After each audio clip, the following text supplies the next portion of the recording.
تخيل كده انك دافع تحويشة عمرك ومجمع العيلة وقررت تطلع رحلة أحلامك. مش أي رحلة، لأ، دي رحلة على مدينة عايمة في وسط البحر، أكل وشرب ورفاهية ملهاش آخر. سفينة اتوصفت بإنها مستحيل تغرق، وانت قاعد بتتعشى في أمان الله وبتسمع مزيكا هادية، تلاقي فجأة الكوباية اللي قدامك بتتحرك لوحدها والأرض بتميل تحت رجلك وصوت صريخ وعياط بيملى المكان بدل المزيكا، وتكتشف إن المدينة العايمة اللي مستحيل تغرق دي بتغرق.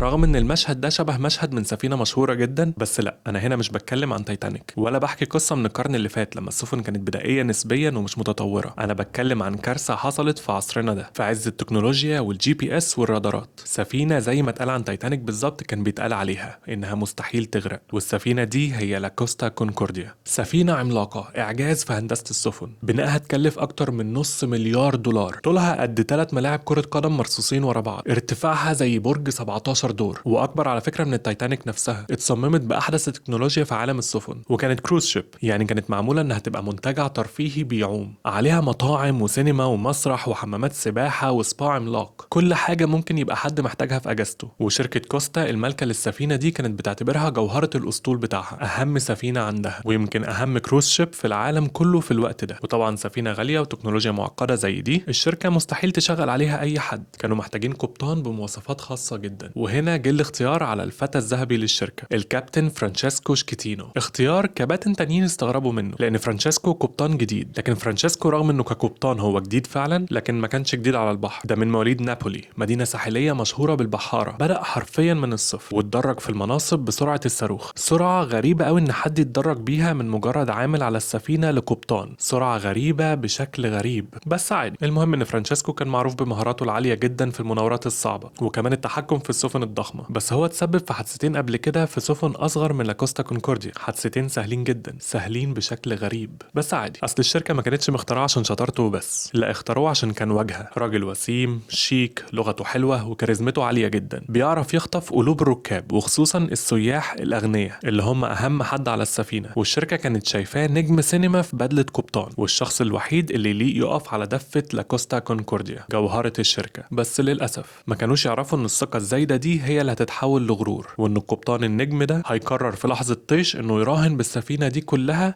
ويخسر. في يوم الجمعة 13 يناير 2012 كان مخطط للاكوستا كونكورديا انها تطلع رحلة عادية جدا، وكان عليها في الرحلة دي اكتر من 4200 بني ادم ما بين بقى ركاب وطاقم عمل، يعني بنتكلم في تعداد قرية كاملة عايمة في البحر. ورحلات على النوع ده من السفن مش الغرض منه قوي السفر من مكان لمكان، الغرض منه بيبقى الاستمتاع على السفينة نفسها، يعني السفينة بتاخد مسار كده في البحر يعدي على اماكن جميلة وبترجع تاني لنفس المكان اللي خرجت منه. وطول الرحلة بقى بيبقى فيه شوز وانواع ترفيه كتيرة جدا للكبار والاطفال على متن السفينة نفسها. والمفروض ان الرحله دي روتينيه جدا، الطاقم حافظ الطريق صم والاجهزه الملاحيه شغاله زي الفل والجو تحفه، مفيش اي مبرر لاي خطا. لكن هنا يظهر بطلنا الكابتن فرانشيسكو شكيتينو. وفي الرحله دي فرانشيسكو ما كانش لوحده في كابينه القياده، كان معاه ضيفه مش رسمية، هو متجوز بس الضيفة دي ما كانتش مراته، الضيفة دي كانت دومينيكا، راقصة باليه مولدوفية حلوة قوي، كانت شغالة قبل كده على السفينة، يعني كانت برضو جزء من فريق الترفيه عليها. فرانشيسكو أعجب بيها وارتبط بيها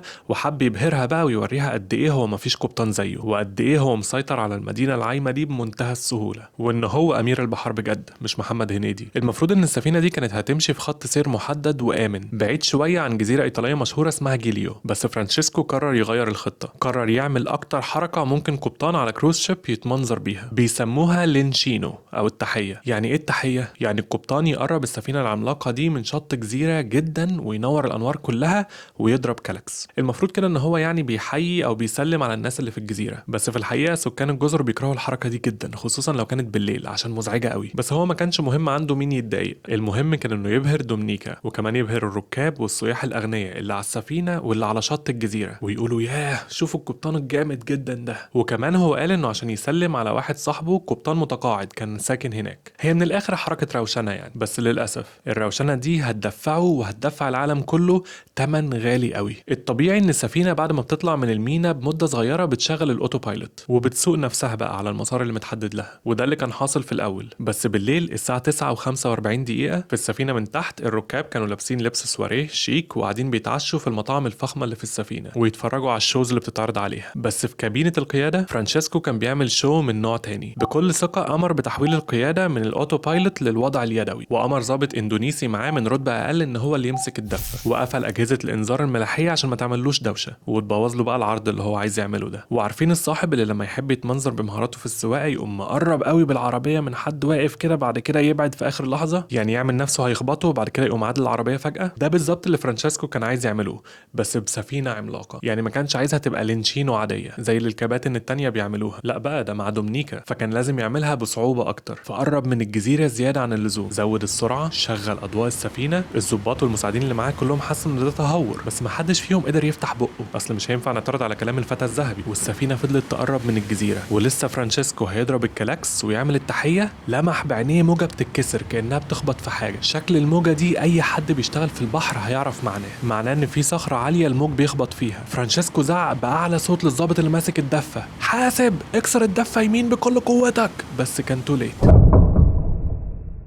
صوت مرعب، اهتزاز عنيف هز السفينة من أولها لآخرها. زي ما قلت لكم فرانشيسكو كان قافل أجهزة الإنذار عشان الدوشة. أجهزة الإنذار دي من الحاجات اللي بتعملها هي إنها كانت بتحذر اللي في كابينة القيادة لو قربوا من صخور أو حاجة ممكن تأذي المركب. كمان زي ما قلت لكم هو قرب قوي من الجزيرة، أقرب من أي قبطان تاني، والسبب إن مفيش قبطان تاني كان بيقرب منها قوي كده ما كانش قلة مهارة منهم. السبب إن الجزيرة دي كانت مشهورة بوجود صخور على عمق بسيط من سطح المية قريب منها، حاجة المفروض قبطان ماهر مسؤول عن سفينة بالحجم ده يكون عارفها. والصخرة اللي خبطوا فيها دي بالذات صخرة مشهورة جدا لدرجة ان ليها اسم، صخرة حادة اسمها ليسكولي، شقت جنب السفينة الشمال وعملت فتحة بطول 50 متر في جسم السفينة تحت المية، واتحشرت جوه جسم السفينة، والمية اندفعت بقوة رهيبة جوه غرفة المحركات، وفي ثواني المحركات غرقت والكهرباء قطعت في السفينة كلها. تخيلوا الرعب، 4000 شخص في وسط البحر، الدنيا ضلمت عليهم فجأة، وصوت خبطة مرعبة، الناس في المطعم الأطباق طارت في وشهم، والكل كان بيقع على الأرض لأن السفينة بدأت تميل. وهنا بقى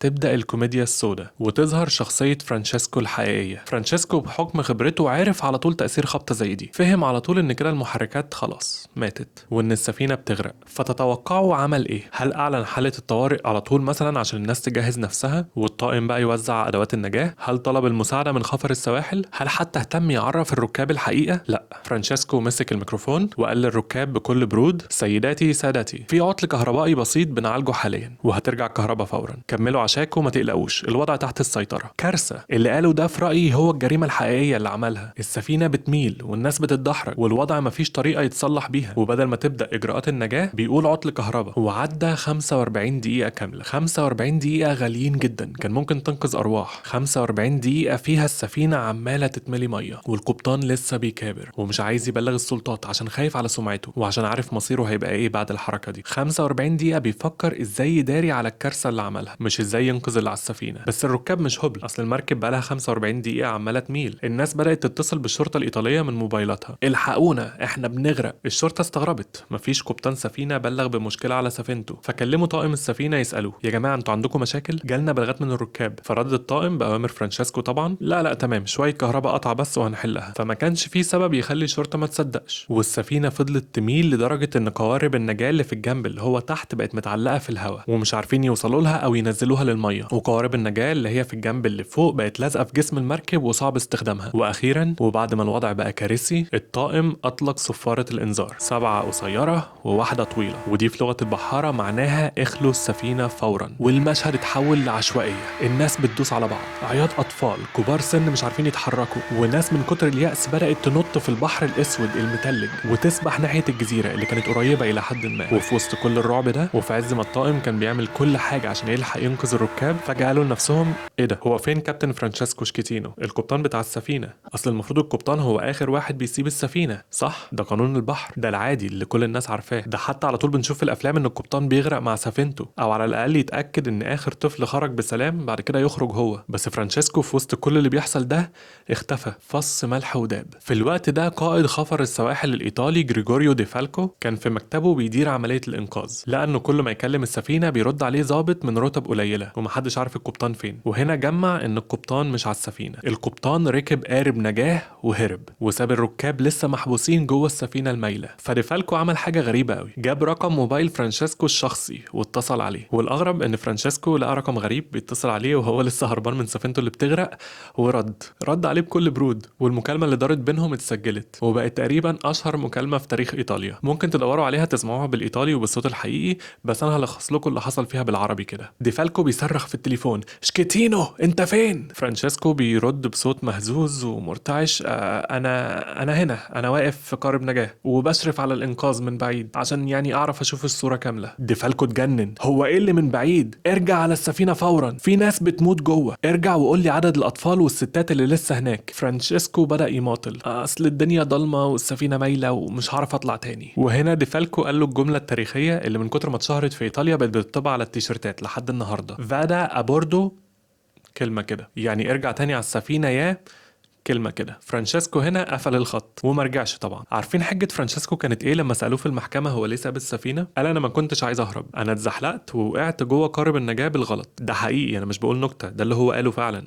تخيلوا الراجل اتزحلق ووقع جوه قارب النجاة، والقارب وقع بيه في المية ومشي بيه لحد الشط. الانقاذ استمر طول الليل بجهود خفر السواحل والسكان المحليين للجزيرة اللي فتحوا بيوتهم ومدارسهم وكنايسهم للناجين وادوهم بطاطين واكل. لكن للاسف 32 شخص ماتوا في الليلة دي، ماتوا يا اما غرقانين او بسبب البرد او اتحشروا في الاسانسيرات والممرات لما السفينة اتقلبت. في النهاية فرانشيسكو شكيتينو اتحاكم. الاعلام الايطالي والعالمي سماه القبطان الجبان، كابتن كاورد. حاول يدافع عن نفسه بكل الطرق الرخيصة، رمى اللوم على المساعد الاندونيسي لان ما سمعش التوجيهات، ورمى اللوم برضه على الشركة اللي مالكة للسفينة. لكن القاضي ما كانش عنده ذرة تعاطف معاه، حكم عليه ب 16 سنة سجن. وبكده الراجل اللي كان عايز يعمل نمرة وشايف نفسه امير البحار انتهى بيه الحال مسجون ومنبوذ من العالم كله، والناس كلها فاكراه كدليل على الجبن والتخلي عن المسؤولية. والاغرب بقى ان دومينيكا اللي هو عمل كل ده علشانها رفعت عليه وعلى الشركة قضية تعويض عن الضرر اللي حصل لها. بس قصة لاكوستا كونكورديا ما انتهتش بسجن فرانشيسكو. السفينة نفسها كانت مشكلة بيئية كارثية، حتة حديد عملاقة وزنها 114 ألف طن نايمة على جنبها قدام محمية طبيعية. عملية انتشال السفينة وعدلها كانت أغلى وأصعب عملية إنقاذ بحري في التاريخ. المهندسين قعدوا سنين يخططوا وينفذوا عشان يعدلوها تاني ويسحبوها، بس كانت خلاص اتدمرت، بقت ما تنفعش، اتفككت واتباعت خردة. والعملية دي اتكلفت حوالي 2 مليار دولار، يعني أغلى من تمن بناء السفينة نفسها بأكتر من 3 مرات. بس طبعا كانوا مجبورين ينفذوها، وده يوريكوا ازاي الثقة زايدة ممكن تعمل كارثة من أكبر الكوارث في التاريخ. قولوا لي بقى لو كنتوا على السفينة ولقيتوها بتميل والدنيا ضلمة، بس لقيتوا القبطان بيقول لكم ما تقلقوش ده عطل كهرباء، هتتصرفوا ازاي؟ ولو لسه بتتفرجوا، شكرا جدا عشان بتتفرجوا للآخر.